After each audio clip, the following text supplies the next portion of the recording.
Hey, what's good? My name is D. Elliott Woods, and you're listening to Fascination Street, the greatest podcast in the universe, hosted by the one and only Steve Owens. Yeah, AV in your ears.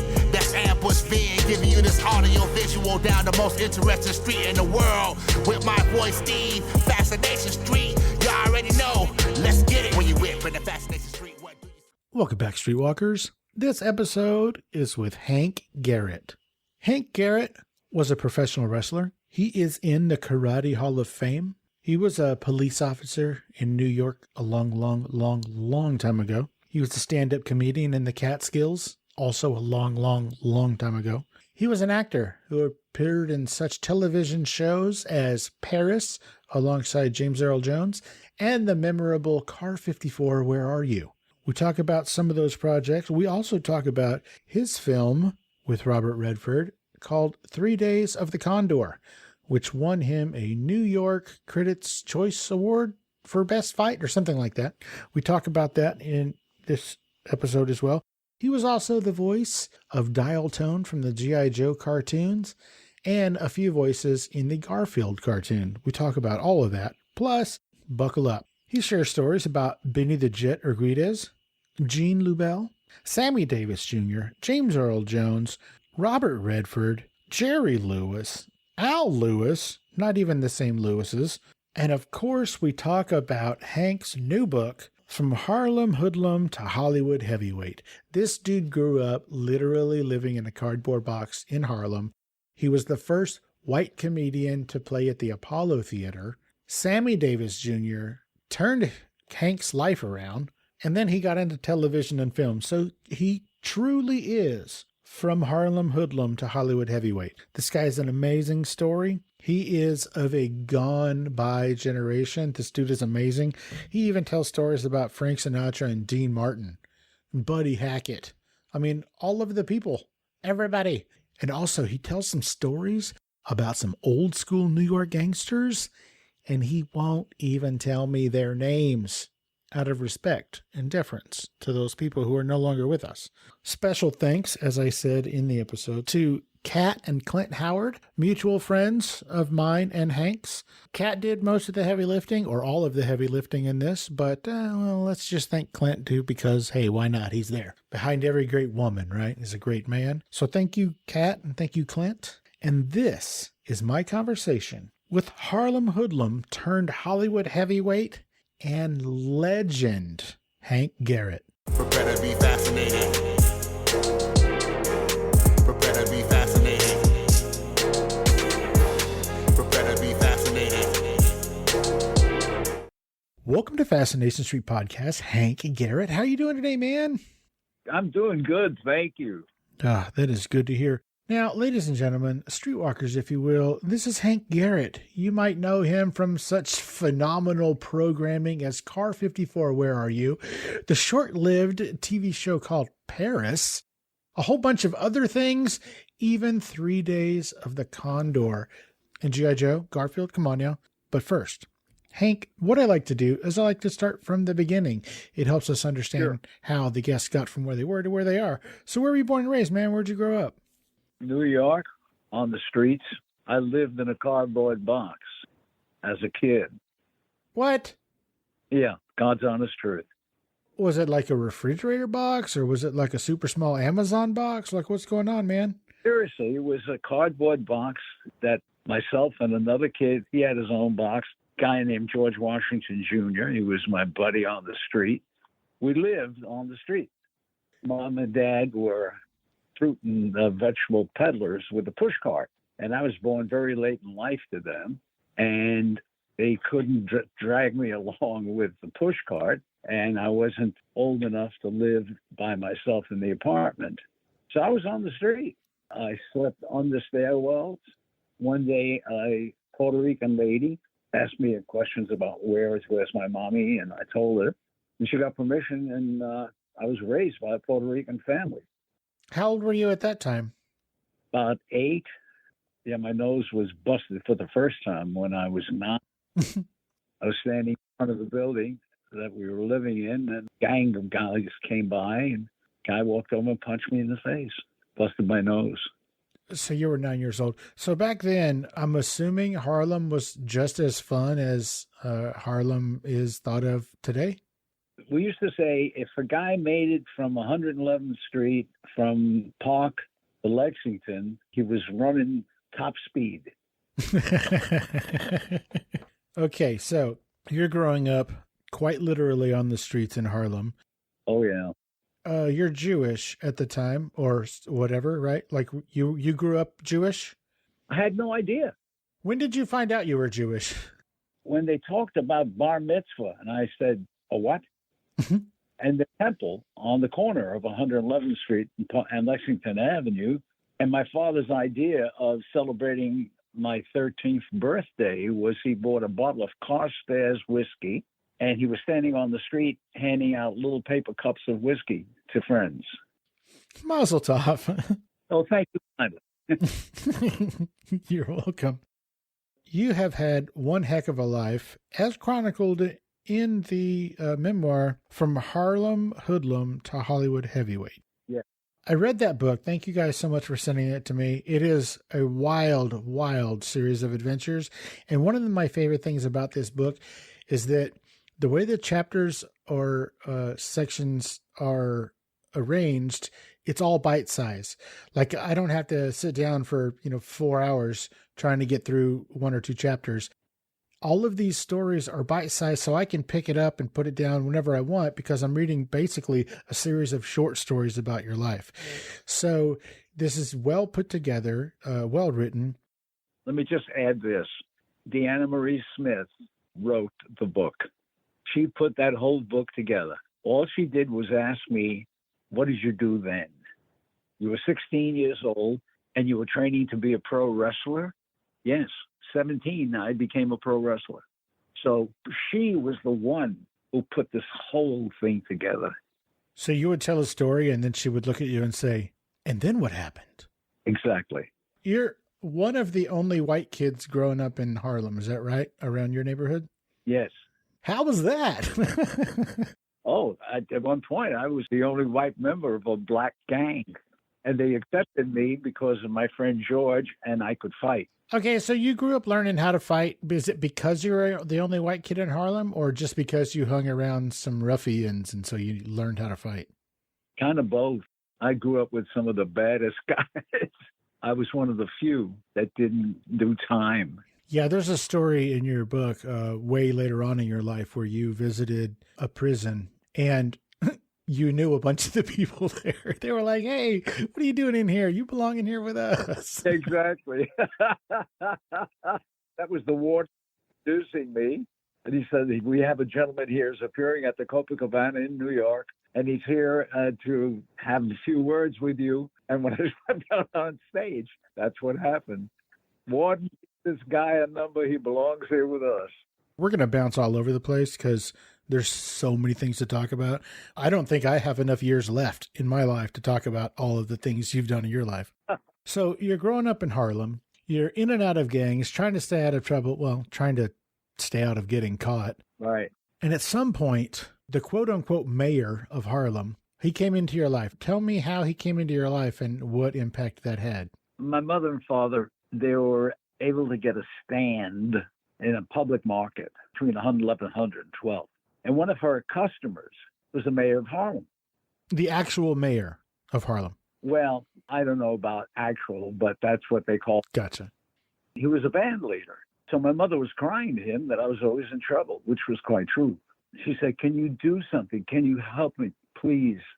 So he came to me, and I'm standing on the street corner smoking. I was 12, having a cigarette with my fellow hoodlums. And he came over to talk to me. And I was, having attitude, and he slapped the cigarette out of my mouth. And I was going to throw a punch at him. And 2 bodyguards came toward me. They were his bodyguards. And he said, I'm taking you out tonight. Your mom wants me to take you out. Now, you tell somebody in New York, I'm taking you out, that means I'm going to kill you. And so he said, you have a suit? I said, yeah, I got a suit. Wear your suit, but before you do, man, take a bath. Met him dressed in my suit, and he took me to the Apollo Theater to meet Sammy Davis Jr.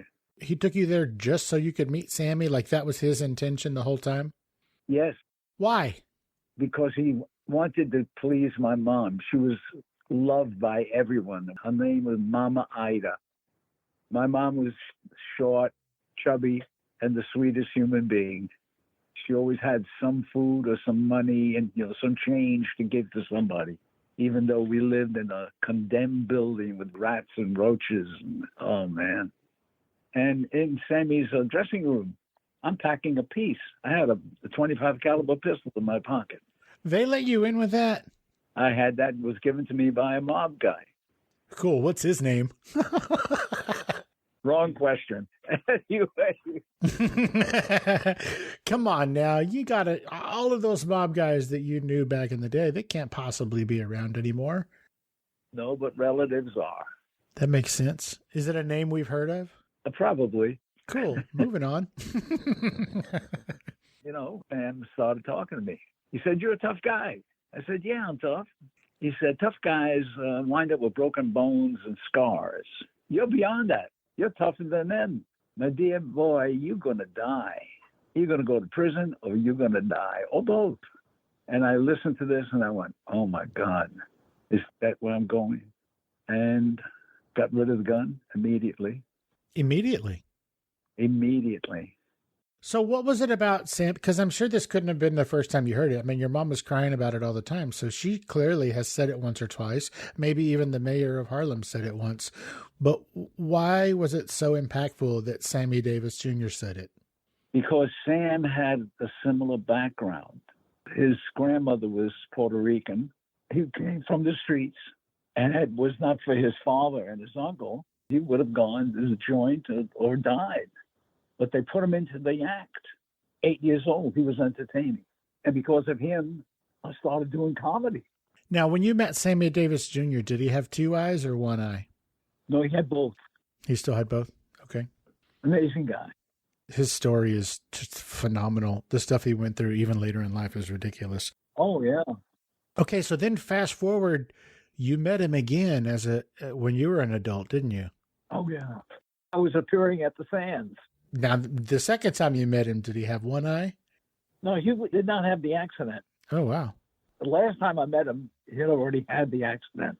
But I was appearing at the Sands with Tony Bennett, ringside, Frank Sinatra, Dean Martin, Sammy Davis Jr., and Peter Lawford. And after the show, they all ran to see Tony. And he came to me, Sam, walked up to me and said, "You're a funny cat, but where do I know you from?" And I told him. He said, "You're that kid?" I said, "Yeah." And we both stood there and cried. Oh.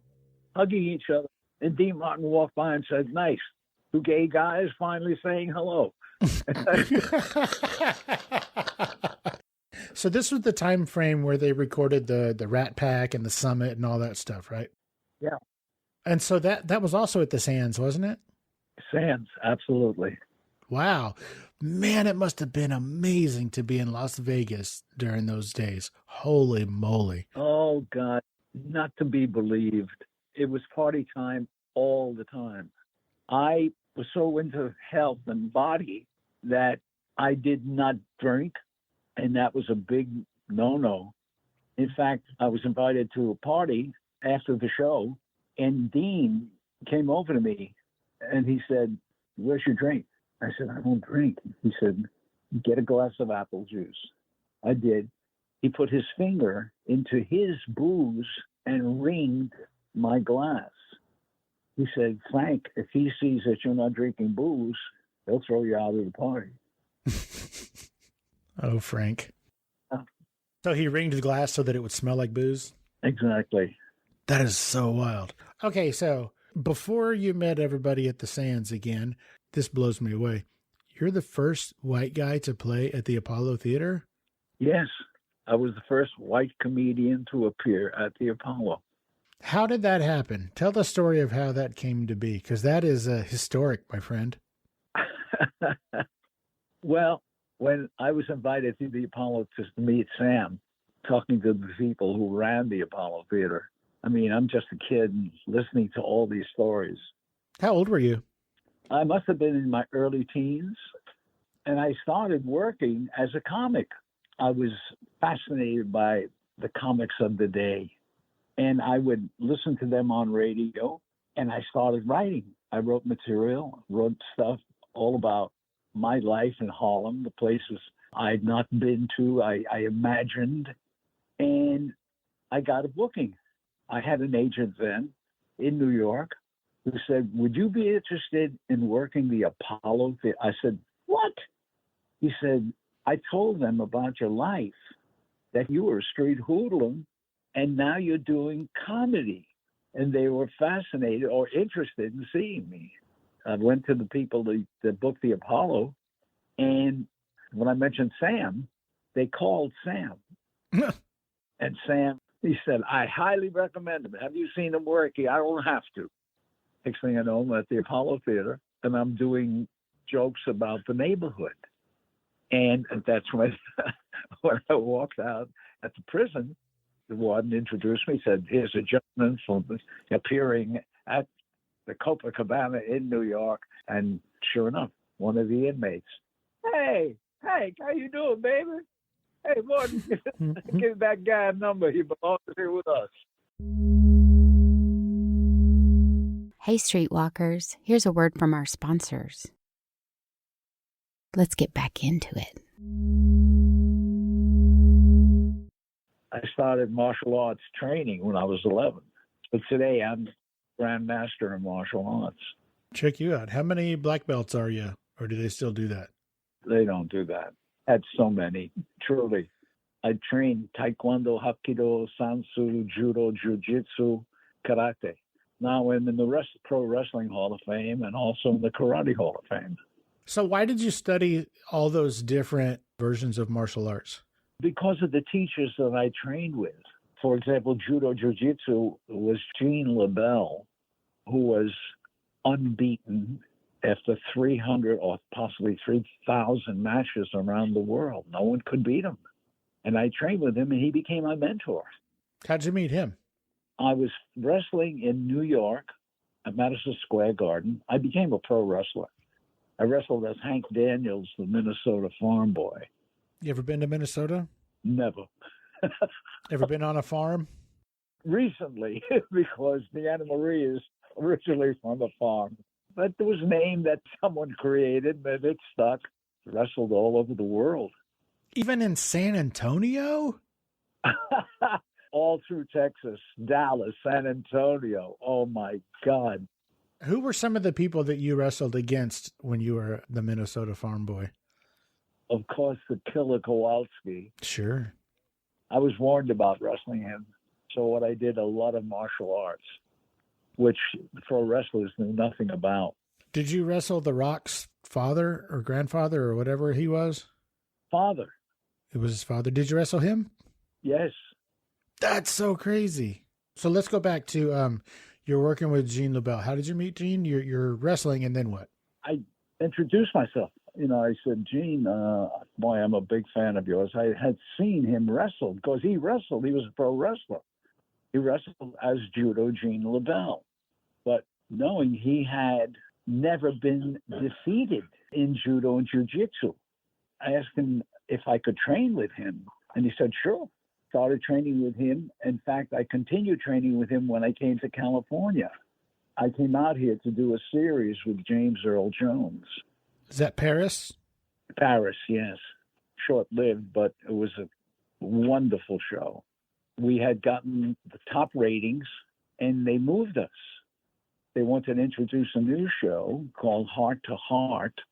Ooh. We had that slot, and they moved us to Thursday evening, and that was the end of our show.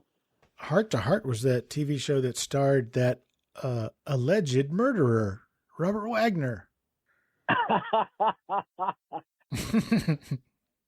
You did mention that you're in the Karate Hall of Fame. How did that happen? Continuing to fight. I started by just about beating everyone I got in the ring with.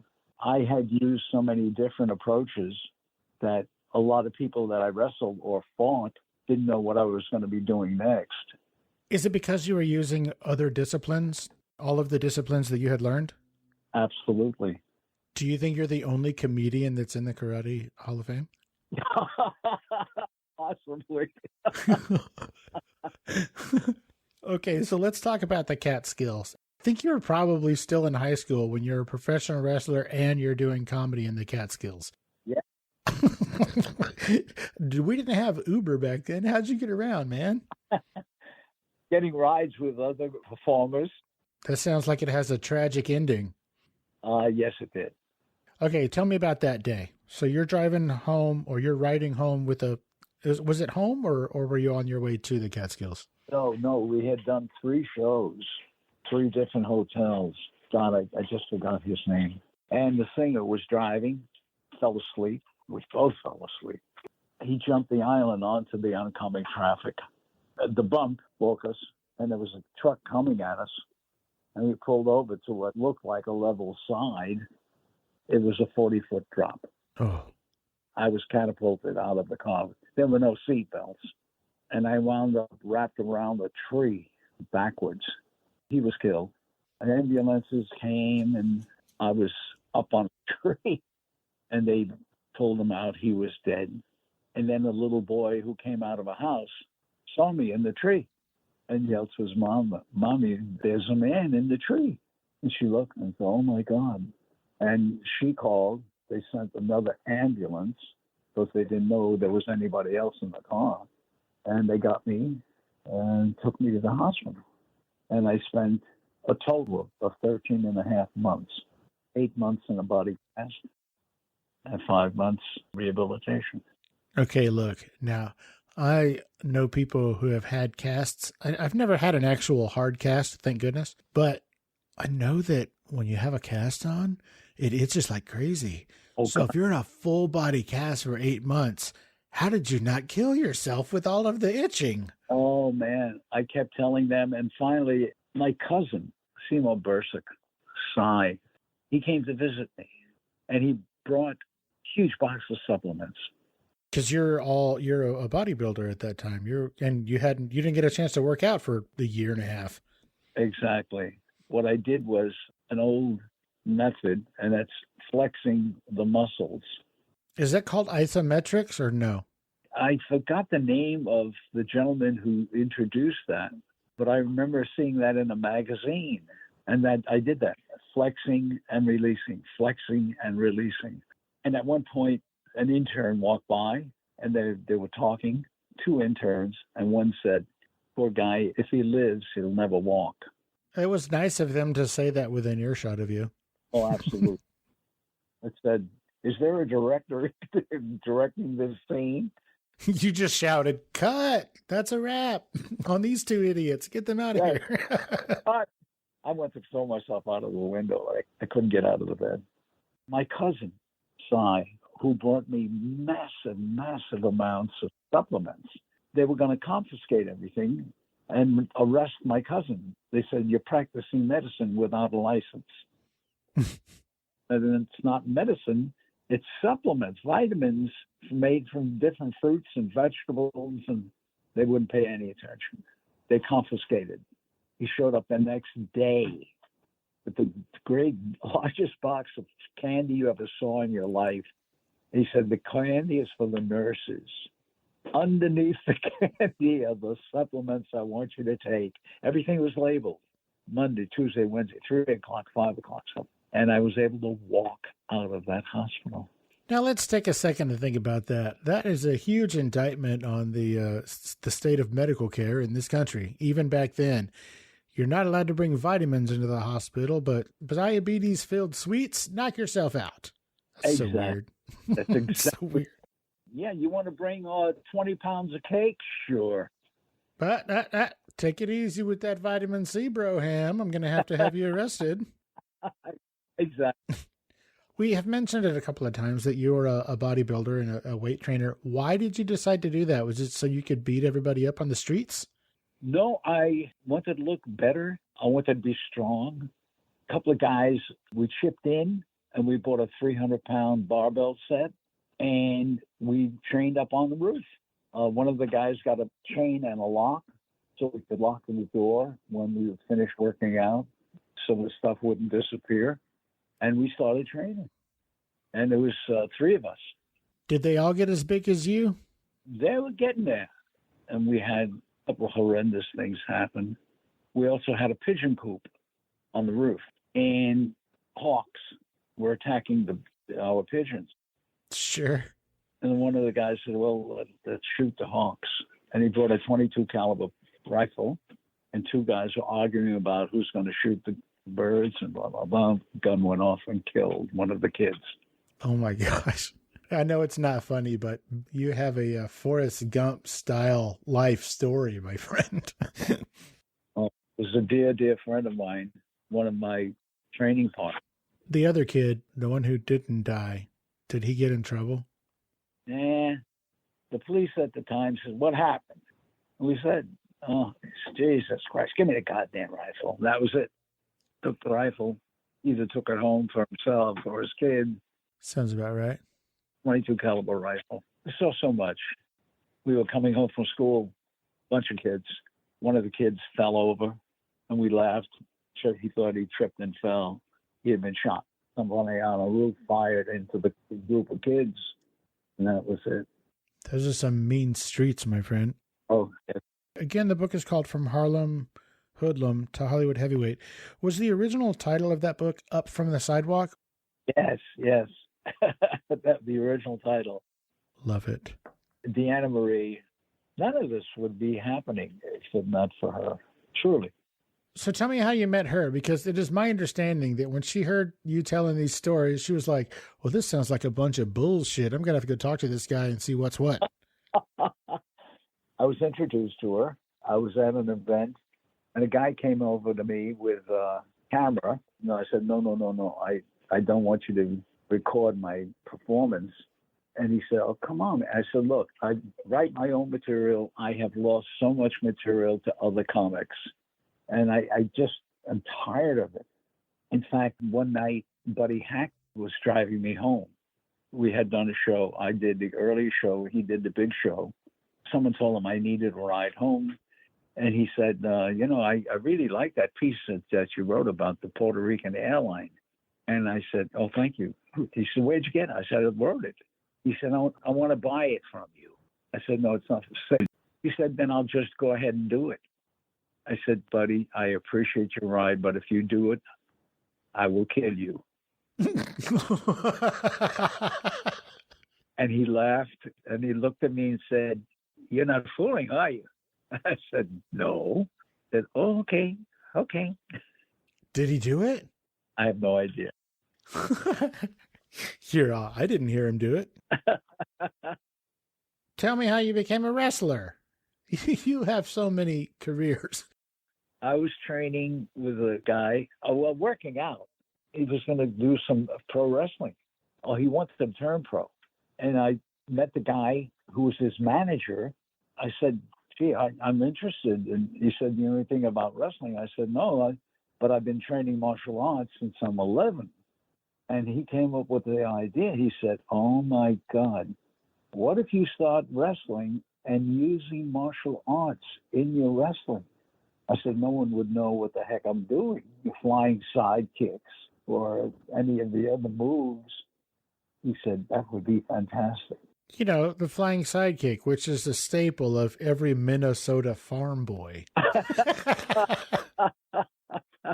Of course, my grandmother taught me that. How do you think she got out of baling hay? Exactly. All right. Benny the Jet Urquidez. How did you meet him, and what did that do for you?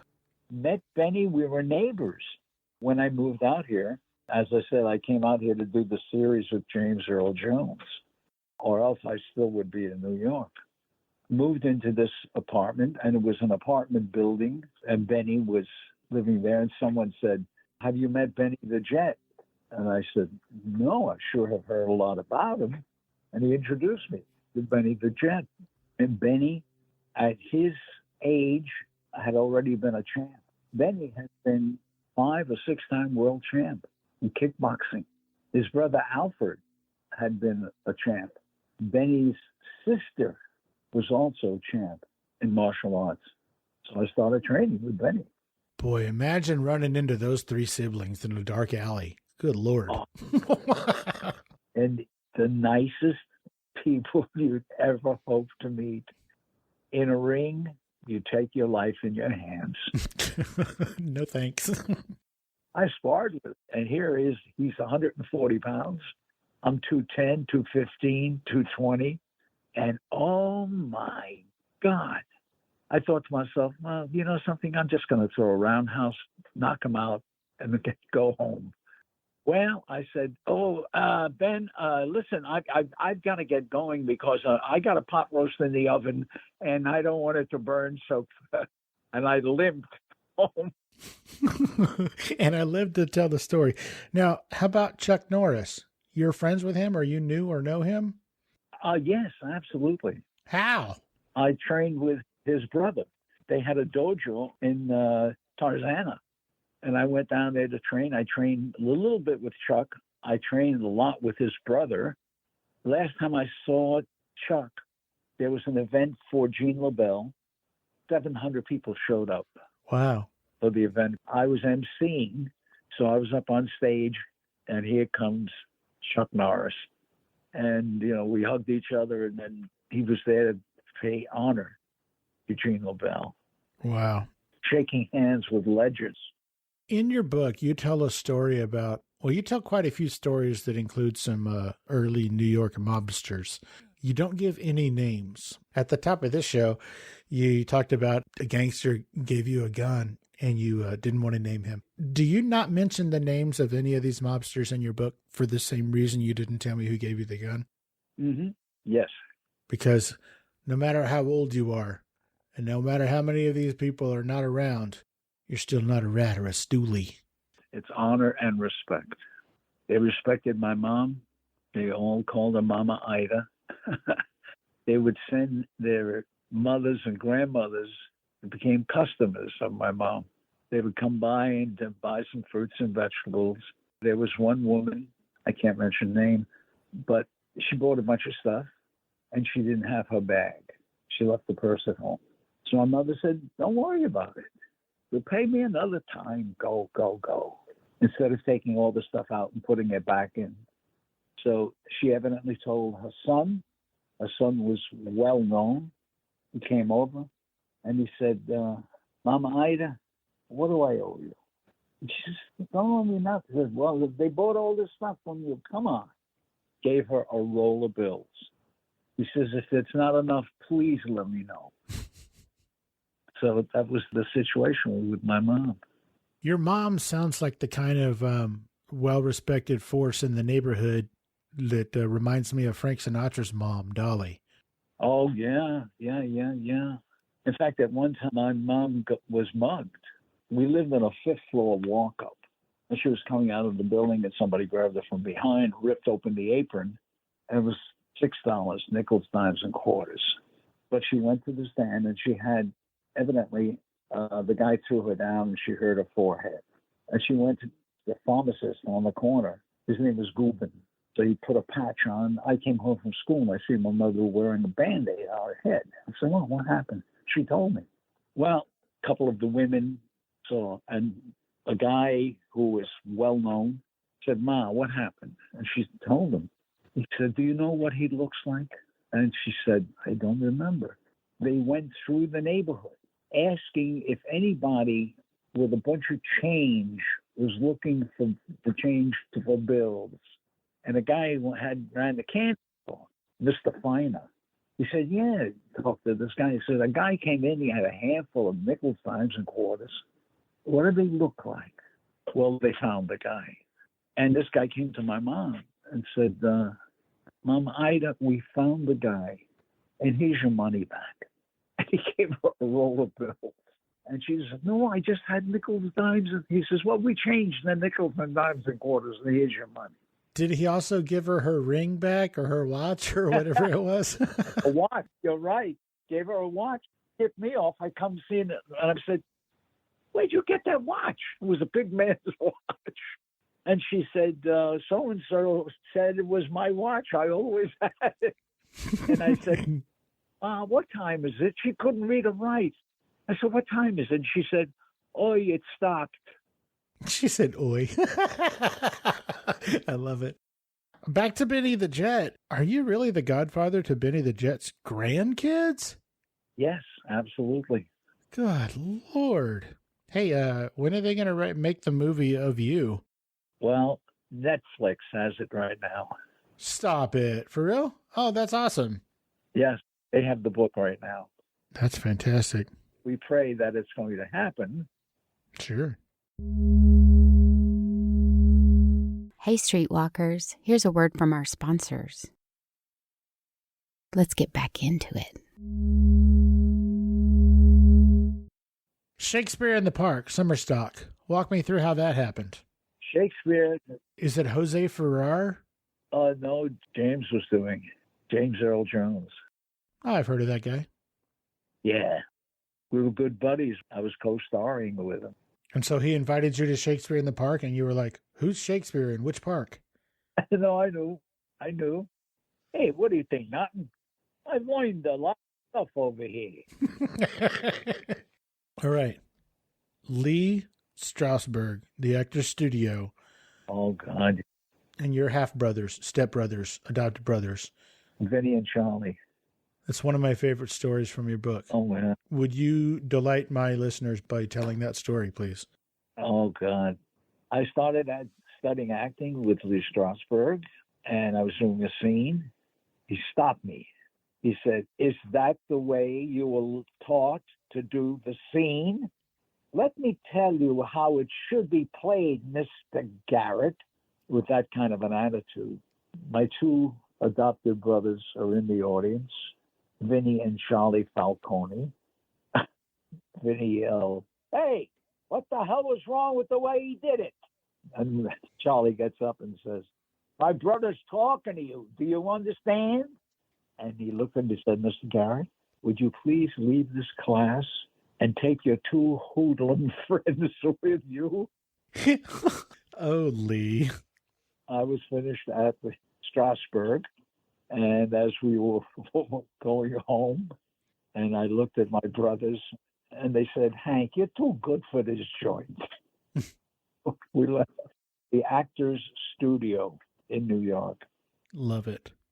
We're going to circle back to that car accident you were in. So at the time, you're on the top of the world. You are doing wrestling and stand-up. You're busy as all get out.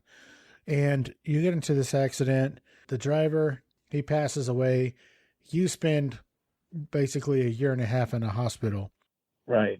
In that hospital, you met Dean Martin's former partner, Jerry. Oh, yes. And tell me about meeting Jerry Lewis and and what did he give you? It cracks me up. I met Jerry once before, and Jerry's cousin told Jerry that I was in the hospital. And Jerry walked over and made a big deal about, "Hey, I'm here, for God's sakes, anybody know?" Oh, God. He said, "Listen, I don't know if I should continue talking about this because I don't want Jerry Lewis fans getting pissed." Well, they're all in France anyway, so they'll be fine. Okay, so you asked him for his autograph, and then what happened? He gave me a check. Oh, it must have been for millions of dollars. Why would he give you a check? How much was the check for? 25. 25 mil? No, just $25. $25. And he said, "If you don't cash it, you'll have my autograph." Yeah. That is good stuff. Had you started acting before you went into the hospital? Oh, yeah. Okay. Oh my gosh, we didn't even talk about you being a professional policeman in New York. What? Why? Because of the way the cops were treating us on the street.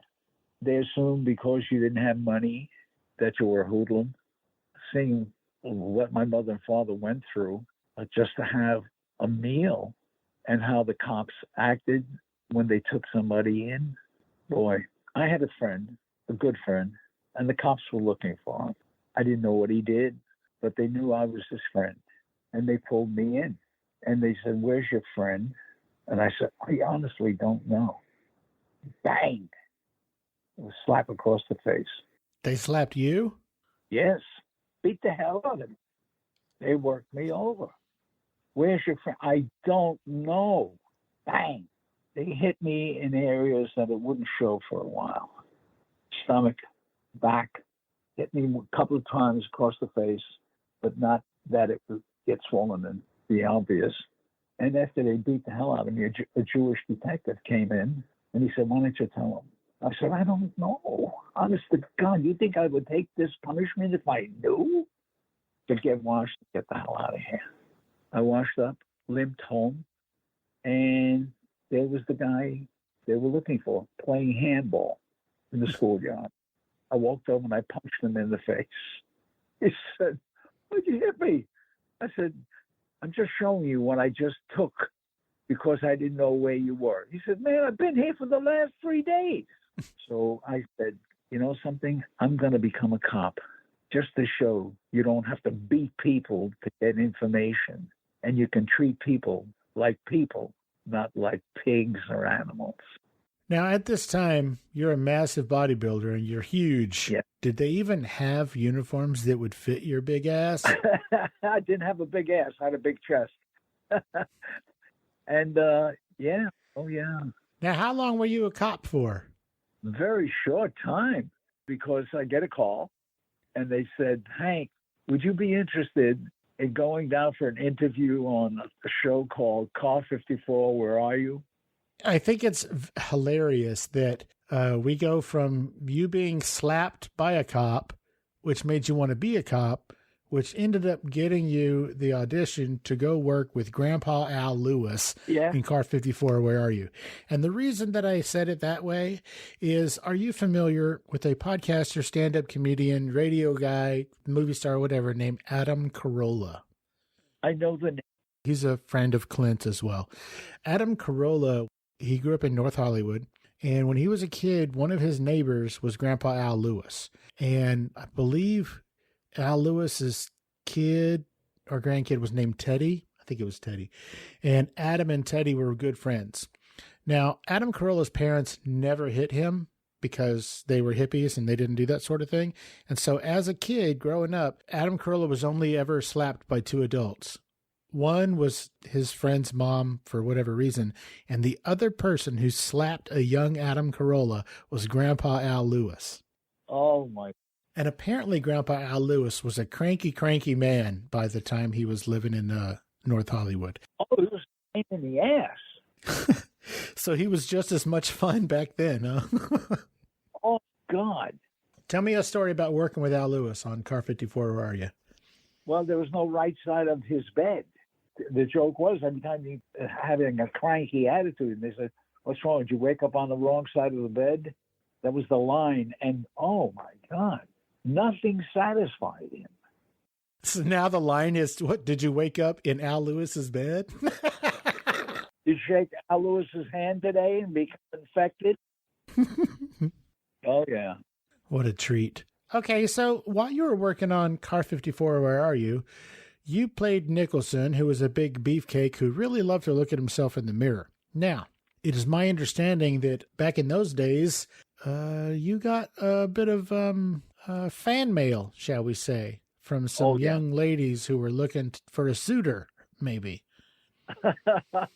Also from young men who were looking for a partner. So back in those days, nowadays people just send pictures of themselves on their phone. They digitally send it. Did these people have to snap a photograph, have it developed, and then put it in the U.S. mail to you?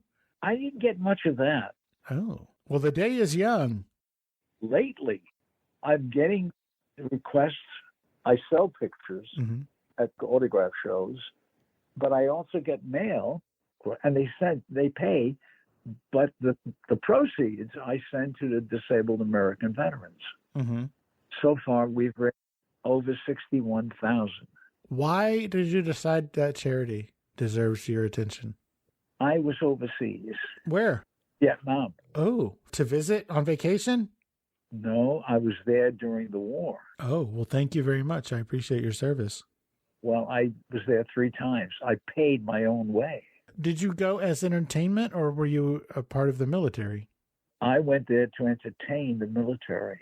Actually, I was on front line. And I was introduced, and I was going to do a few minutes. It wasn't like Bob Hope. Bob Hope never went front line, and he was paid millions of dollars. I went on my own dime just to entertain these kids. You know, these little boys with big helmets and big guns that looked like they were playing war. And I tried to bring some laughter to them. Why did you do that? Because I knew how important it was. I knew what it was like not to have anything and not know if you're going to be there the next day. How were you received by all these young kids with big helmets and big guns? Yeah, a lot of them weren't sure they knew me. When I mentioned the fact that I had been a pro wrestler, that made an impression. They didn't know about Call 54 or Condor or anything else. But the fact that I was a pro wrestler and I was into martial arts, and a couple of those kids said, God, you're a big guy. And I was, never fat, a lot of muscle. And a machine gun opened up as I hit the front line stage. And we started running. And I said, don't get in my way. And they were screaming. They said, damn, you move pretty good for fast. I said, yes, avoiding a bullet in my butt. You mentioned Condor, 3 Days of the Condor. That stars Robert Redford and one Hank Garrett as the bad guy. Yeah. Wound up winning the New York Film Critics Award for Best Fight Scene in Film. And the most realistic fight scene ever captured on film. Okay, so Robert Redford, he saved your eyesight. Tell my listeners about how Robert Redford kept you from going blind. And then end the story by explaining how you repaid him. There was a scene that he was not involved in, and it's a close-up of my face. Now, in the fight scene, Redford grabs a pot of hot coffee. It's steaming hot, and he throws it in my face. Now, I looked at the coffee, and I see all the smoke coming out, and I said to the guy, "I'm not throwing that hot coffee in my face." He said, no, don't be concerned. It's an acid diluted with mineral oil. And Redford came out of his dressing room and said, what are you doing? And Sidney Pollack, who was directing, said, oh, this is where Hank gets the coffee in his face. And he said, what is that?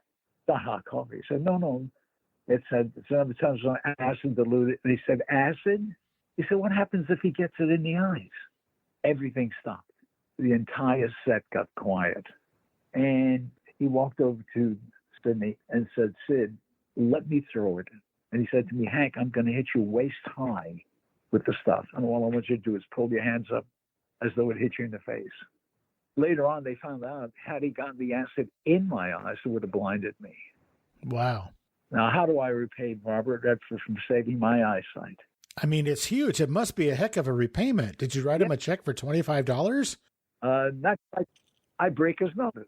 Hey, go ahead. Bing, mind your business. Didn't know about that until he called me that evening. So you broke his nose as part of the fight scene that won all the awards? I told him, I said, Bob, don't come in low, and I'm going to do a sweep. He came in, and he slipped, and his face came forward as I came around with my elbow. Bang. Oh, what a moment. Wow. Okay. You worked for 18 months and 72 episodes on David Frost's That Was the Week That Was. Yes. From what I gather, almost no one in America even knew who David Frost was until the movie about his interview with Richard Nixon came out a few years ago. Tell me about your experience working with the wonderful David Frost. Oh, it was marvelous. I do dialectic gibberish that it was taught to by Sid Caesar. Sid and I used to have dialectic conversations, which were nonsense. Give me an example. What do you mean? What are you talking about? I was the Italian ambassador. And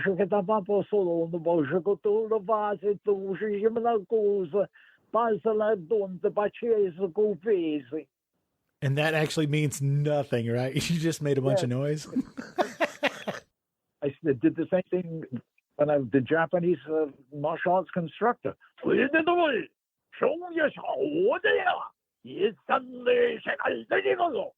So you were doing these dialectic gibberishes on David Frost's show? Exactly. How did that play out? Like, how was that a segment? Like, did he throw to you? Like, how did that go? When I was at the Copa, I was doing a lot of the gibberish stuff, and he thought, "Oh, why don't we do interviews and then I translate what you're saying?" Next thing I know, I'm in London doing That Was the Week That Was with David Frost. Oh, wow. I love that. So you were gone for whatever, like a year and a half. What'd that do for your career when you came back to America? Oh, boy, I had to start all over again. They thought I had left the business. What a small world. Oh, yeah. Hey, streetwalkers, here's a word from our sponsors. Let's get back into it. Okay, I'm going to ask you a few more things before I let you go. One, you worked with some legends, and one of the legends is now infamous. You worked with the infamous Orenthal James Simpson.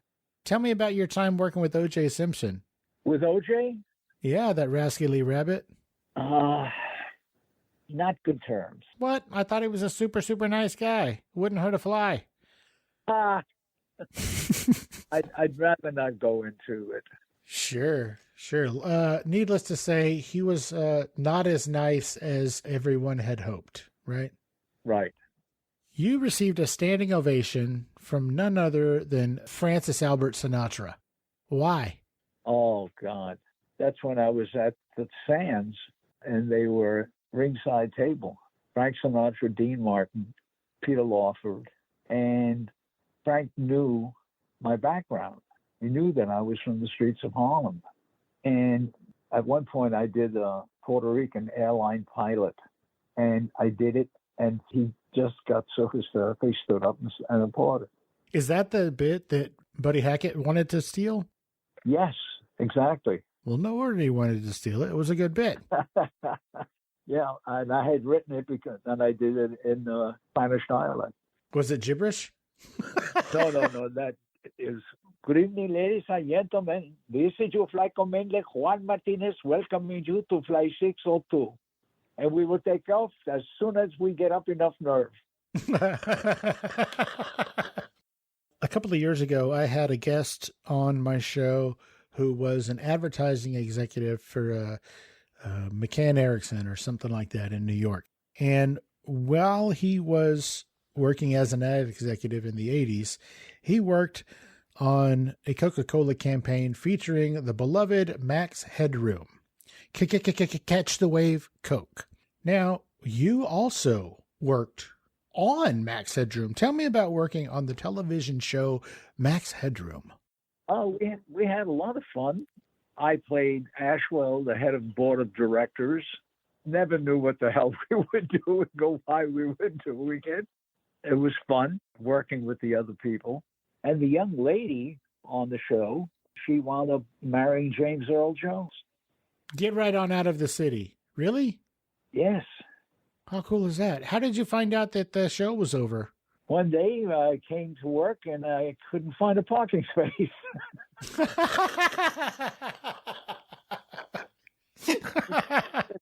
Gee, there's somebody in my parking space.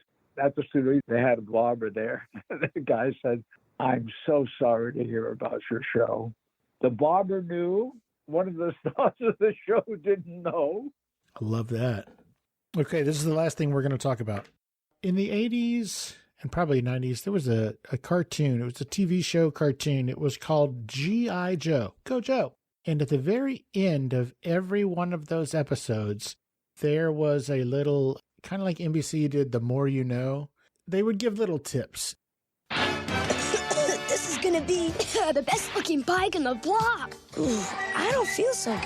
Hey, Ezra, don't you know you're not supposed to use spray paints without lots of fresh air? Dial tone. All paints, and especially spray paints, have poisonous gases in them. If you breathe too much, you can get very sick. We didn't know. Always read the label carefully and check for warnings before you start any job.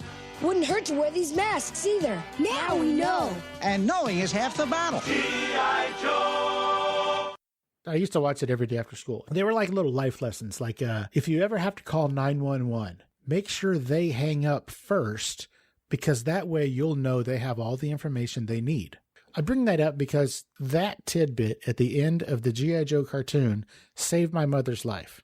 I had seen that little tidbit, and a few weeks later, I woke up for school, and I came downstairs, and my mom was unconscious, laying on the floor with blood all over her face. Oh. And I panicked, and I called 911, and they said, "Where are you?" And I said, "I'm at, the Broken Oak apartment complex on Thousand Oaks Boulevard." And they said, "Okay, we'll be right there." And then I almost hung up, but then I remembered, "Go, Joe," said, "Don't hang up. Let them hang up." And so I waited. And then the operator said, "The paramedics are there, but they can't find you." And I said, "I can hear how far away the siren is. They're at the apartment complex next door to this apartment complex. So they're at the wrong apartment complex."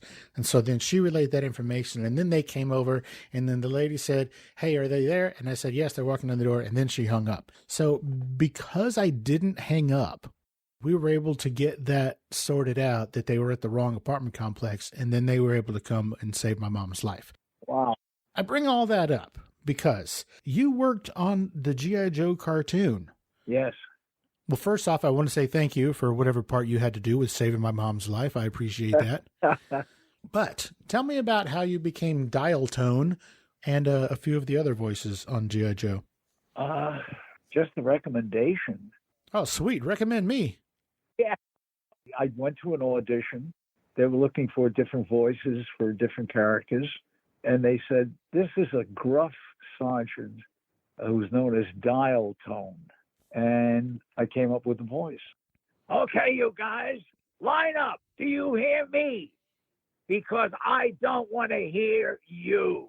That was the character. And I became Dial Tone on G.I. Joe.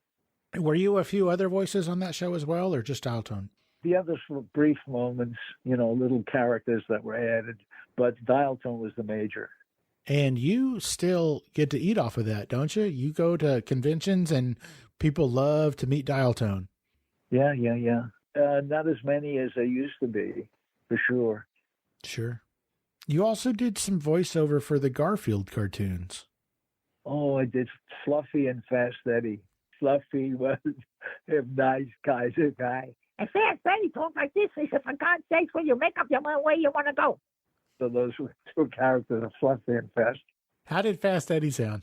That was Fast Eddie who spoke like that. Oh, well then how did Fluffy sound? I just did him. I don't know what you're listening to. Oh, I love it. Give me Hank back. How does Hank sound? It's all right. If you want to continue talking the way we was talking, it's all right, but it don't matter to me. Tell me about Hank's kids. I just was money for kids on the streets, and they became Hank's kids. My own kids, my son was killed, my older boy, on a motorcycle. I'm sorry about that. Yeah. Tell me about Hank Garrett Young Storyteller Awards. Oh, boy. That didn't last long. The people that were going to back it didn't, so it was very, very short-lived. In 1985, you were awarded an honorary mayor of Encino, California. Why? Only because I lived there. I went to some of the meetings, neighborhood meetings, made appearances at store openings and things of that nature. Did you get a giant key, and what did it open? Nothing. Earlier when I said Hank's Kids, I meant Hankster's Kids. Is that organization still around? Not that I'm aware of. That's a pretty cool drawing, the logo for Hankster's Kids. I like it. Yeah. Now, a long time ago, the mayor of Harlem, he asked you if you had a suit, and then he told you to take a shower because presumably you smelled. Well, I was dirty. Then years later, there is, get this, the original Tough Guy cologne, HG, Hank Garrett cologne. Where can I find that? Through Hank Garrett. Through you? Absolutely. Well, is there a website that people can get Hank Garrett cologne from? You can call me.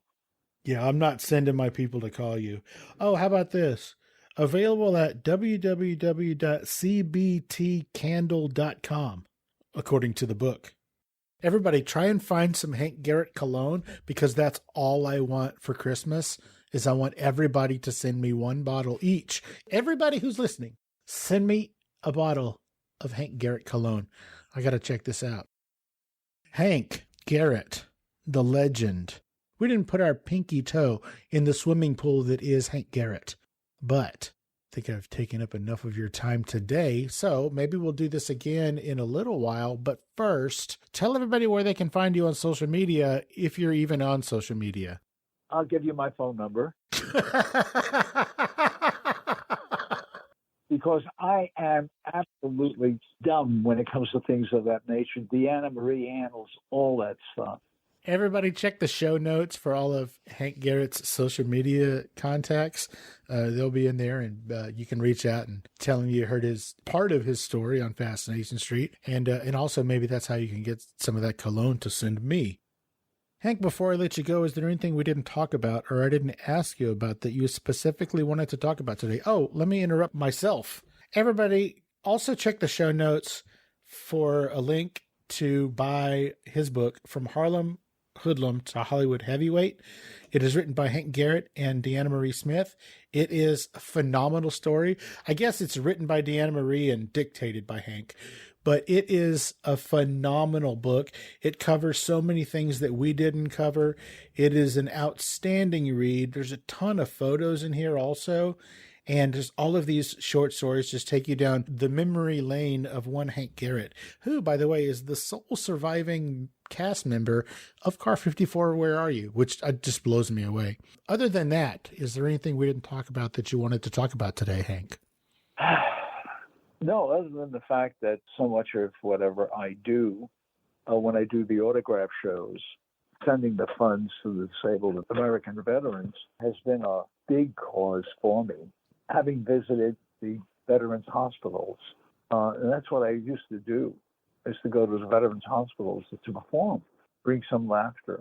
I got to tell you one quick. I was asked to do a Jewish organization fundraiser. Recently? This was about a year ago. Okay. I'm on stage. A woman, 102 years old, in a wheelchair, yells, "Are you Jewish?" And I said, "Why? Do you want to see?" Oh, no. A couple of minutes later, I hear, "So when are you going to show me?" I fell off the stage.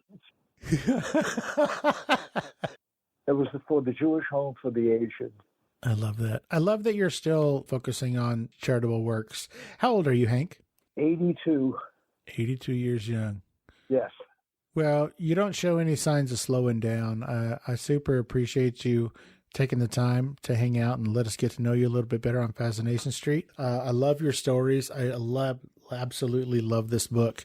It is so full of fun and excitement and just some of the craziest stories that I've ever read. If people are interested in the book, they can get it through us, because then I can autograph it. That would be the best. I'm going to put the link in the show notes for everybody to be able to get that. A nice autographed version would be phenomenal. Lastly, I just want to thank mutual friends, Kat and Clint Howard, for helping make this happen. More Kat than Clint, but thanks to both of them just as well. And again, Hank, I appreciate you and Deanna for helping set this up, man. You guys have been awesome, and continue to do good works like I know you will. Will do. Thank you. I greatly appreciate it. And God bless. Thank you so much, Hank. Oh, God bless you, man. And tell Dina Maria I said hi. I sure will. Thank you. Thank you. Thank you. Thanks a lot, buddy. Thank you. Bye-bye. Bye-bye.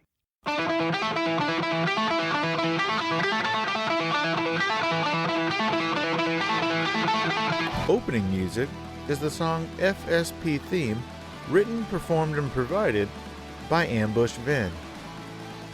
Closing music is from the song Say My Name off the 2021 album Underdog Anthems, used with permission from Jax Hollow. If you like the show, tell a friend, subscribe, and rate and review the show on iTunes and wherever else you download podcasts. Don't forget to subscribe to my YouTube channel All the episodes are available there as well. Check me out on Vero at Fascination Street Pod and TikTok at Fascination Street Pod. And again, thanks for listening.